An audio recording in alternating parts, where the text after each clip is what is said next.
Você ouvirá agora uma mensagem da Palavra de Deus pelo pastor Cláudio Barroso. Abra o seu coração, Deus quer falar com você.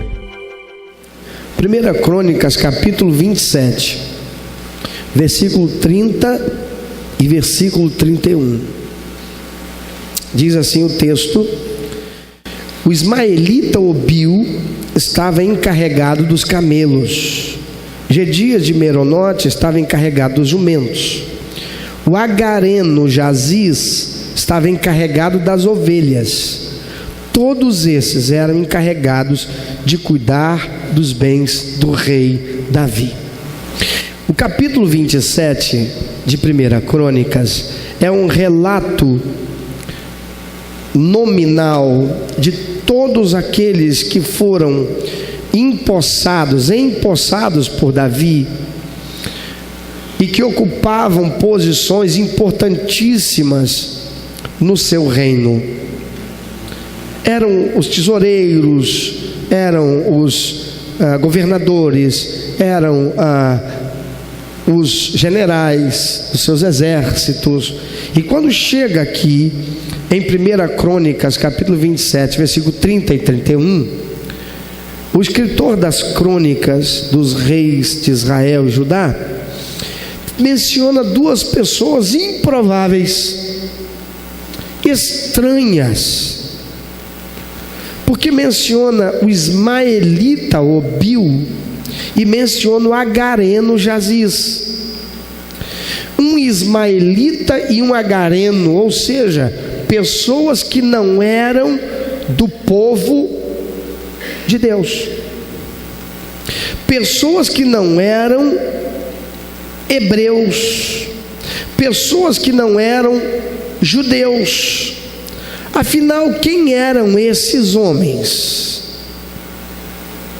Muitas vezes você deve estar lendo a Bíblia e quando chega nas genealogias, você deve fazer como eu fiz muitas vezes, né? Você dá aquele salto para não ler aquilo, que aquilo é chato.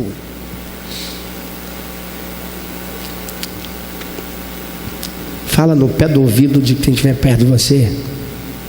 2, 4, 6, sobrou ele para mim aqui.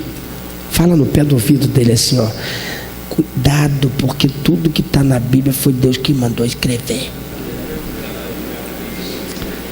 E muitas vezes eu disse: que chato. Muitas vezes eu pensei: para que eu vou ler essa baboseira? Não me interessa saber o nome de fulano, que é filho de Beltrano, que é filho de Ciclano, que é de não sei o que lá do ano. Quer saber disso? O que isso tem importância? Amados, não tem nada na Bíblia sem importância. Tem, que você não descobriu ainda qual é a importância, mas que importância tem. Vamos ver quem eram esses homens. Obil, o ismaelita. Ismaelita significa descendente de Ismael. Ismael foi o primeiro filho de Abraão, que Abraão teve com Agar, escrava de Sara, sua mulher. Abraão não podia ter filhos, porque Sara era estéril. Abraão já era velho, e ele precisava deixar um descendente, um herdeiro, porque senão morreria tudo ali, seu nome acabaria ali. Mas Deus já tinha feito uma promessa para Abraão: Abraão, vou fazer de você pai de uma grande nação. E Abraão era casado com Sara. Mas Sara tenta Abraão, porque ela diz: olha, Abraão, eu já estou velha, não posso ter filho, Deus não quis que eu tivesse filho.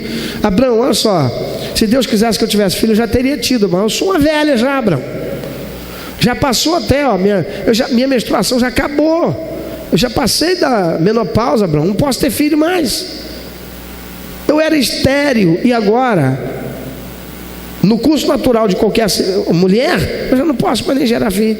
Faz o seguinte: pega a minha escrava, eu vou te dar ela como concubina, ter relações sexuais com ela, e o filho dela será meu filho, porque ela é minha escrava, ela é minha, e o que dela vier será meu.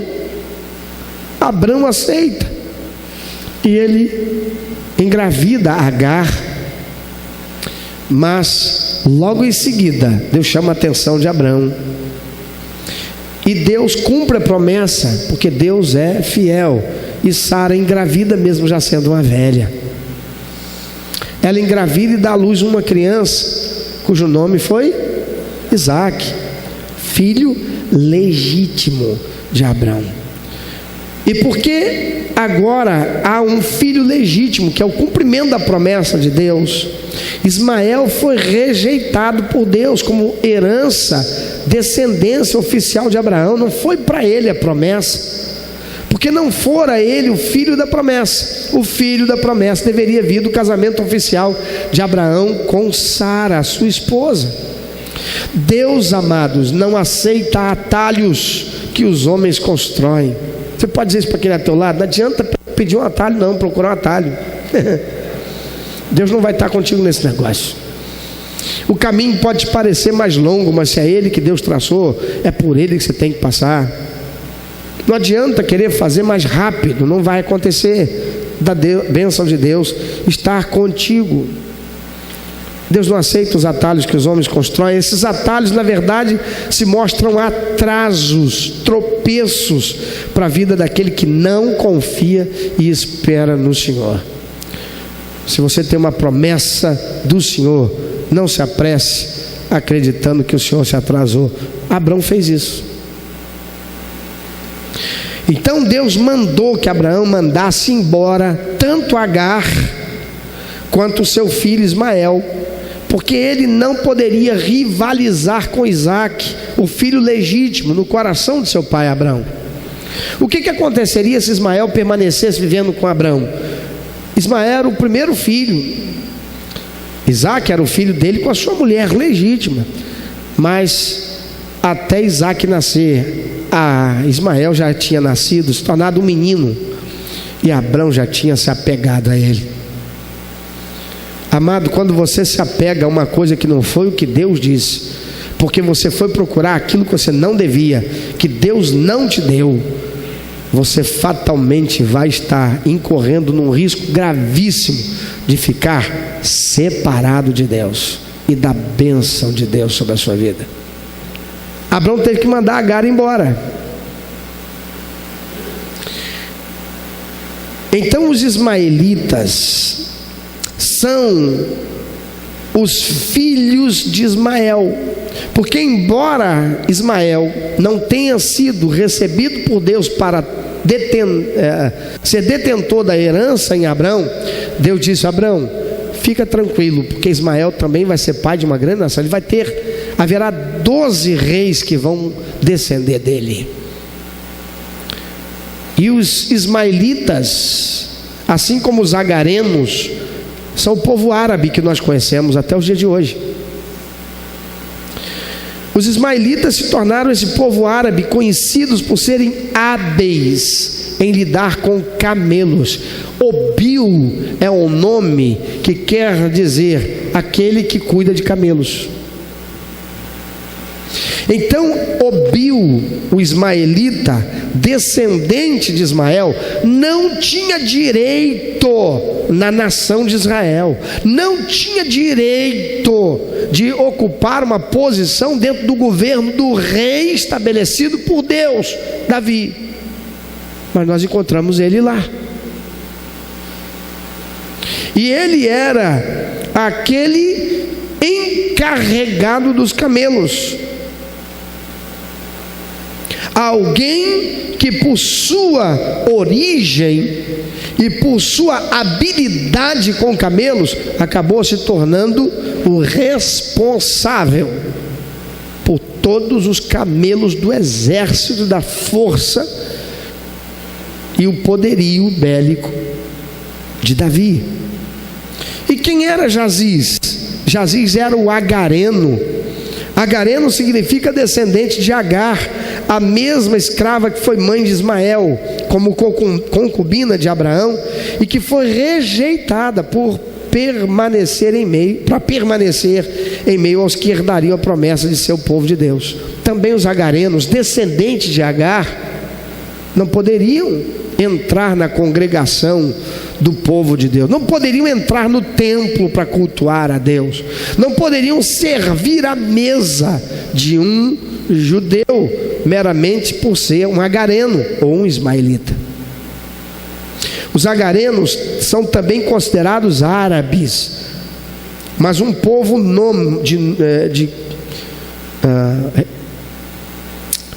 realidade nômade, e como tal tinham em sua principal fonte de subsistência o pastoreio. E quem é este Jaziz, o agareno? É aquele que vai ter o cuidado de todas as ovelhas dos rebanhos do rei Davi.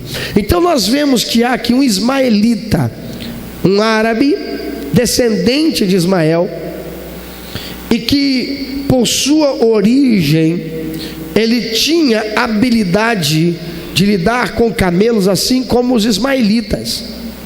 E agora encontramos esse ismaelita, que lá atrás foi rejeitado para fazer parte da linhagem de Abrão oficial, e de estar inserido no contexto de Israel, ocupando uma posição tão importante como encarregado dos camelos.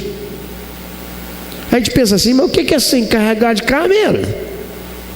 Acontece que ser encarregado de camelo naquele tempo, meu amado, era como ser encarregado dos tanques de guerra hoje. Porque quem tinha camelo no seu exército, meu amado, tinha um exército muito bem montado. Camelo pode viajar por longas distâncias e atravessar desertos, enquanto cavalos vão morrer. Camelos têm resistência às intempéries do tempo, como o cavalo não tem. E quem tinha camelos no seu exército, era alguém que tinha um exército mais equipado.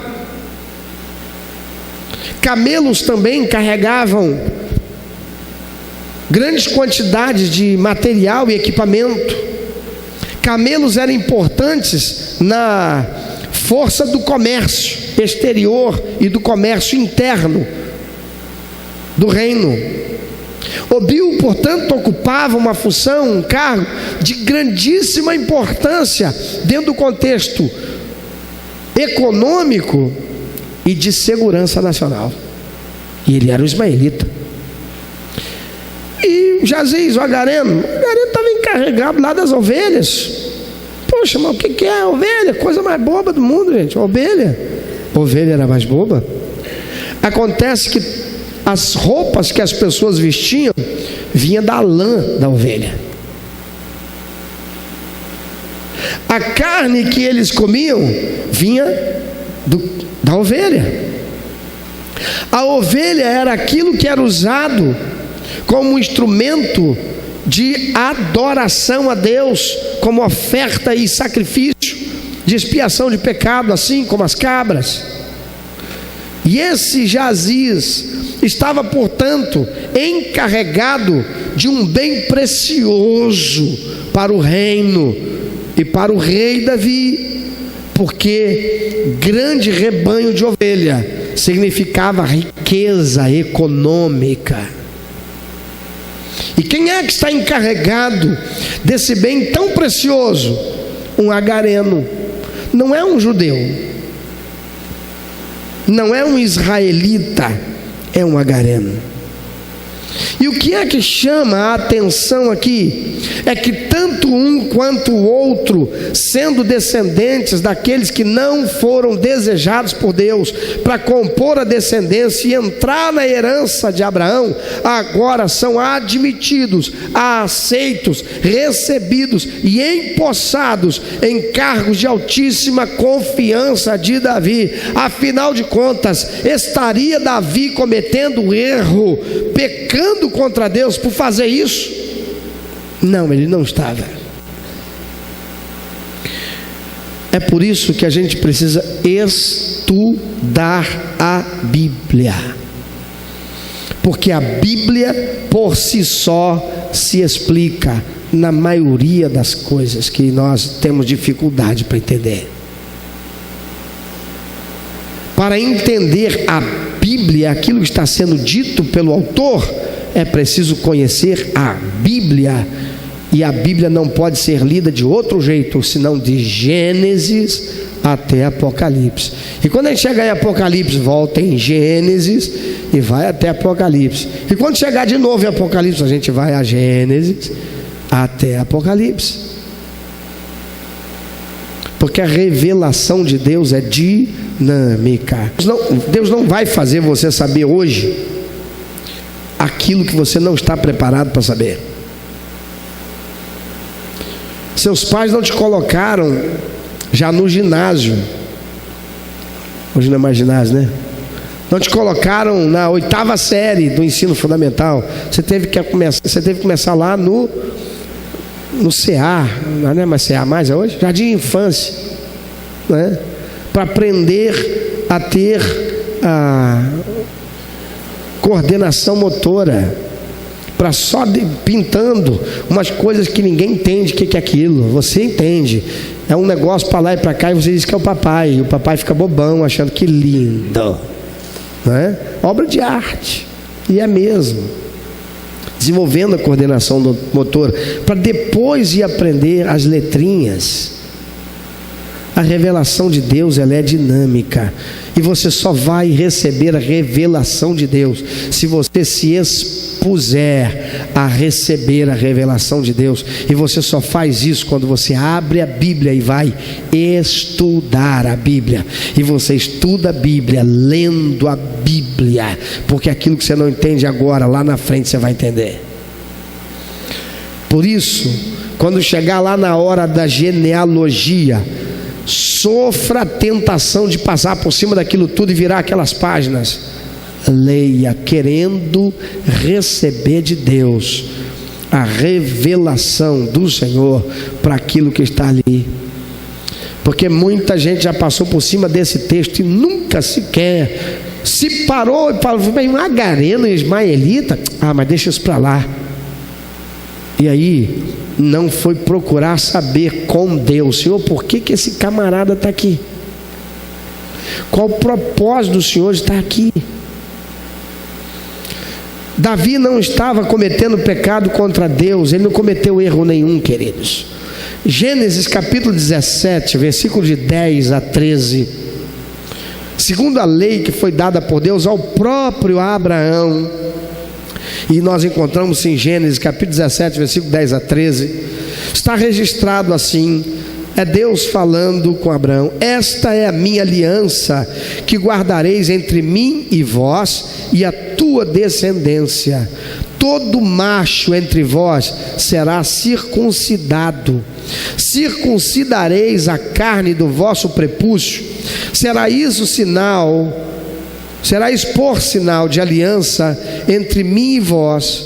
O que tem 8 dias será circuncidado entre vós, todo macho nas vossas gerações. O que vem logo em seguida aí? Tanto escravo nascido em casa, como comprado a qualquer estrangeiro que não for da tua estirpe. Com efeito será circuncidado o nascido em tua casa e o comprado por teu dinheiro. A minha aliança estará na vossa carne e será aliança perpétua. O que é que Deus está estabelecendo aqui? Deus está dizendo: olha aqui, Abraão, todo aquele que entrar na tua casa, seja ele um escravo, seja ele descendente teu ou de um filho teu da tua família, vai ter o seu prepúcio cortado,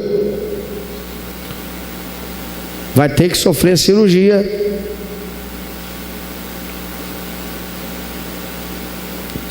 E este será o sinal da nossa aliança. Quando Deus estabeleceu a lei que foi dada ao povo através de Moisés, o Senhor estabeleceu também a lei cerimonial e aprofundou aquela determinação dada a Abraão que nós acabamos de ler. E lá em Êxodo capítulo 12, versículo 43 a 48, nós encontramos Deus declarando que nenhum estrangeiro poderia participar da mesa, poderia tocar nas coisas sagradas, sem primeiro ser tornado judeu prosélito. O que é judeu prosélito? É aquela pessoa que era ismaelita, era um agareno, era um eteu, era um egípcio, mas se converteu ao judaísmo, abominando os deuses que antes ele adorava e reconhecendo só o Senhor é Deus, e por causa disso ele se submetia a essa cirurgia da circuncisão, cortando a carne do seu prepúcio e fazendo a sua aliança com Deus. Quando Deus estabeleceu isso, Deus estabeleceu porque ele disse: eu sou santo e vocês têm que ser santo. Não poderia participar da Páscoa quem não fosse judeu, não poderia tocar nas coisas sagradas quem não fosse judeu, não poderia participar do culto a Deus quem não fosse judeu. Assim, tanto Obil quanto Jaziz, com certeza, eram prosélitos. Eles tiveram que abdicar, abandonar sua origem, sua cultura, suas crenças idólatras e fazer uma aliança com Deus de Israel. Tiveram que se submeter a serem circuncidados como prova da entrega da sua vida a Deus. Daí Davi não cometeu pecado algum. Mas por que razão menciona-se a origem desses homens? O que isso tem de importância? Poderiam simplesmente dizer, já que eles não eram prosélitos, eles não assumiram e aceitaram o judaísmo como religião, por que o escritor tinha que dizer a origem deles? Qual foi a intenção de Deus ao fazer o escritor escrever Obil, o ismaelita, Jaziz, o agareno? Se você crer, você pode repetir depois de mim: não há nada na Bíblia que ali esteja escrito por acaso. A Bíblia é a revelação de Deus para o homem. É Deus se revelando ao homem. Você crê nisso? Quem crê nisso? Quem crê nisso? Então nunca mais passe por cima daquele monte de nomes que você lê e você não entende. Porque você acaba de dizer que assim como esse registro, Deus tem propósito em tudo que mandou ser registrado. O Antigo Testamento, queridos, é a sombra do que será revelado no Novo Testamento em Jesus Cristo.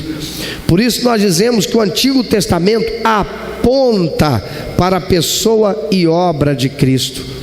Porque Deus faz ser registrado a origem desses homens que eram de povos que não detinham direito à herança de Abraão. Que aplicação isso tem conosco, inclusive, sobretudo em nossos dias? Amados, a palavra de Deus diz em João capítulo 3, versículo 16, que Deus amou o mundo de tal maneira que deu o seu único filho, para que todos que nele creem não pereçam, mas tenham a vida eterna. A palavra diz que é para todo aquele que nele crê. João capítulo 1, versículos 10 a 13 diz que todo aquele que crer e receber Jesus, fazendo uma aliança com Deus, através do sacrifício vicário de Cristo, a estes é dado o poder de serem tornados filhos de Deus, e isso não por seus próprios méritos, mas porque eles se renderam ao senhorio de Jesus Cristo. Por isso, e é isto que Deus quer chamar a atenção daquele que lê esse texto de 1 Crônica que lemos, é que não importa qual a origem do homem, se ismaelita, se agareno, se traficante, se promíscuo, se ladrão, se corrupto, se bandido, se adúltero, se drag queen, se homossexual, se lésbica, tenha a origem qual for, se receber Jesus Cristo como seu único, eterno, suficiente Salvador, se fizer uma aliança de vida eterna com Ele, se morrer para quem foi e de onde veio, para se tornar uma nova criatura em Cristo Jesus, se abandonar as práticas que lhe caracterizavam daquela origem, para viver como filho, como filha de Deus. Há um lugar para essa pessoa no corpo de Cristo, que é a igreja. Há um lugar para essa pessoa, no seu nome sendo escrito no livro da vida do Cordeiro e para a vida eterna. Há um assento à mesa do Rei dos Reis, onde estará por toda a eternidade, não importando de onde veio. A sua origem será apenas para dizer: sabe quem é esse Obil? É aquele que era ismaelita, e olha a posição que ocupa hoje. Aleluia. Sabe quem é esse? É aquele que era o traficante, pagou sua dívida com a sociedade, e olha, porque recebeu Jesus, olha a vida dele hoje, olha o que ela é hoje. O mundo pode olhar e torcer o nariz e dizer: mas Deus está dizendo: louvado seja o Senhor, Deus de restauração. Há um lugar para essa pessoa no corpo de Cristo, que é a igreja do Senhor. Há um lugar para essa pessoa na família de Deus aqui na terra. Seu nome é escrito no livro do Cordeiro e registrado como cidadão e cidadã do céu. E enquanto aqui na terra, terá parte na obra bendita do Senhor, através do seu corpo chamado igreja, que pode inclusive vir a ser entre aqueles que ocupam os lugares mais elevados em responsabilidade e em honra no reino do Senhor aqui na terra. Quem determina quem você é não é a sociedade. Quem determina quem você é não é a sua origem, a família de quem você veio. Quem determina quem você é você, nas suas escolhas, ou na sua escolha de permanecer nessa origem, ou ser tornado filho ou filha de Deus e passar a ter direito à herança que está destinada a todos os que são da família de Deus, não porque você tem méritos, mas porque você recebe Jesus Cristo como teu único, eterno, suficiente Salvador, pelos méritos daquele que pagou o preço para que você tenha assento à mesa do Rei e que você possa ocupar um lugar de importância no reino daquele que é o Rei dos Reis e é Senhor dos Senhores. Pensa sobre isso. Quem você é hoje não importa, importa quem você pode se tornar. Você pode se tornar alguém de valor, não importa se hoje as pessoas dizem de você que você não tem valor. Você é alguém que vem de uma realidade ruim. Você é alguém que é filho de fulano, que é isso, que é aquilo, de fulana que é isso, que é aquilo, aquilo outro. Não importa, até mesmo se você foi alguma coisa de que se envergonha. Importa que Deus está pronto para receber você e te dar um assento à mesa do Rei dos Reis e Senhor dos Senhores, o Senhor Jesus Cristo. Mas não adianta você ser um cristão, não adianta você ser um religioso que vai à igreja, não adianta você bater no peito e dizer: mas eu também sou filho de Deus, sem nunca ter feito uma aliança com o Senhor e rejeitado e abandonado a vida que você antes vivia.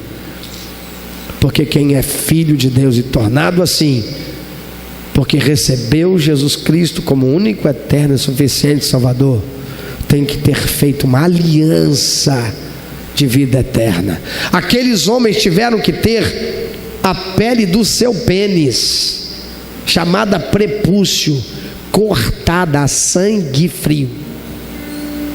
Tinha que passar por isso. Como demonstração prática, efetiva, clara, do abandono daquela vida e daquela origem que rejeitavam para se tornarem judeus, para terem direito a sentar à mesa com qualquer outro judeu e participar da Páscoa, para entrar no templo e prestar a adoração a Deus.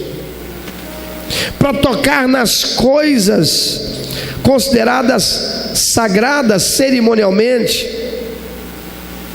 e serem aceitos, e não condenar aqueles da casa que servem a serem considerados imundos, porque permitiram que alguém que não era judeu, alguém chamado puro, tocasse no que só poderia ser tocado por aqueles que fossem da herança. Deus não recebe, não aceita você só porque você bate no peito e diz: eu também sou filho de Deus. Porque isso é desmerecer o sacrifício que Jesus fez naquela cruz. Ele morreu para que você e eu pudéssemos ter direito de sermos tornados filhos de Deus. Nós não éramos, não somos, até receber Jesus. Você já fez uma aliança de vida eterna com Jesus? Você já trocou a vida que você vivia ou vive pela vida de Deus, para viver pelos princípios e valores estabelecidos por Deus, para viver um estilo de vida que dá prazer ao coração de Deus, diferente do estilo de vida que você até então tem vivido ou viveu? Você fez uma aliança, você fez essa aliança se tornar pública, reconhecendo Jesus Cristo como teu único, eterno e suficiente Salvador, e por causa disso, você obedecendo a ordenança do Senhor, você passou pelo batismo nas águas e fez uma aliança com a igreja de Jesus para se unir a ela e servir a Deus, porque senão você pode enganar a si mesmo e continuar se enganando pelo que a religiosidade e o senso comum religioso afirma, que todos são filhos de Deus, mas acordará na eternidade com um susto terrível e a realidade terrível de ouvir Jesus: nunca te conheci, nunca te vi como filho de Deus, porque você ouviu a minha palavra, mas você preferiu viver a vida que você queria, ao invés de fazer uma aliança comigo.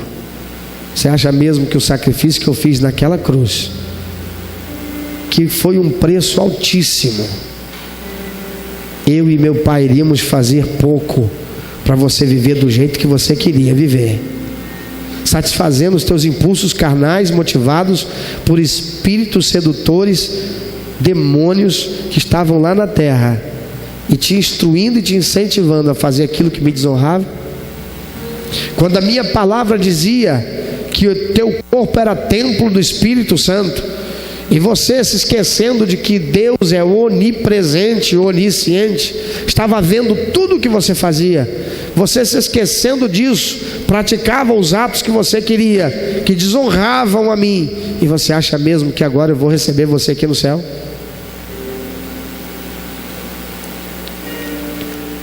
Amado, é uma questão de escolha e decisão.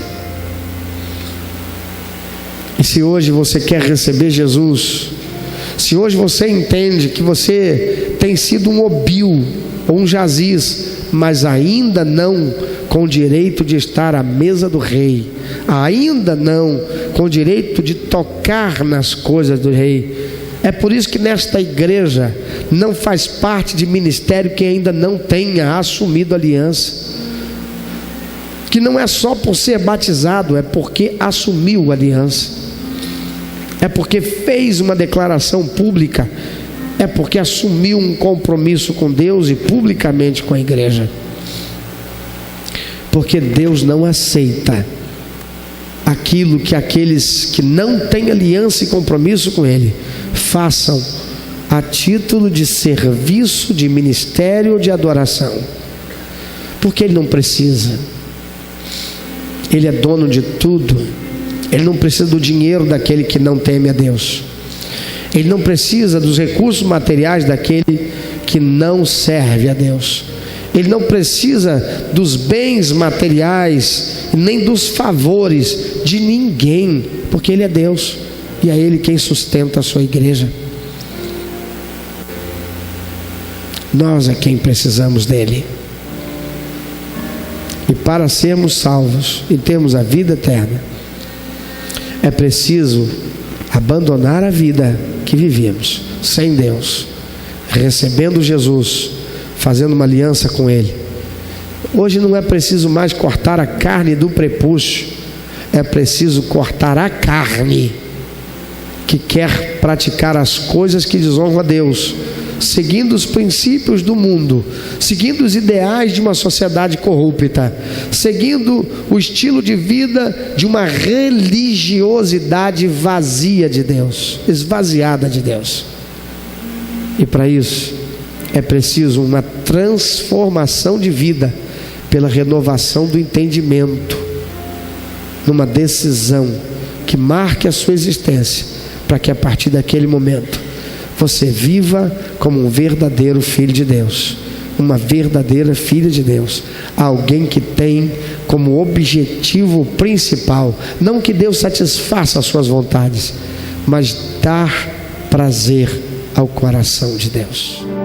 Meu amado, se Deus tem falado ao seu coração, se você foi constrangido pelo Espírito Santo e quer compartilhar isso conosco, quero que nós estejamos orando por você. Se você quer nos informar que você recebeu Jesus como teu único, eterno e suficiente Salvador, se você quer saber um pouco mais a respeito do que fazer para dar prazer ao coração de Deus e viver a vida que o Senhor tem reservado para você, vida de paz, de equilíbrio, de satisfação, entre em contato conosco.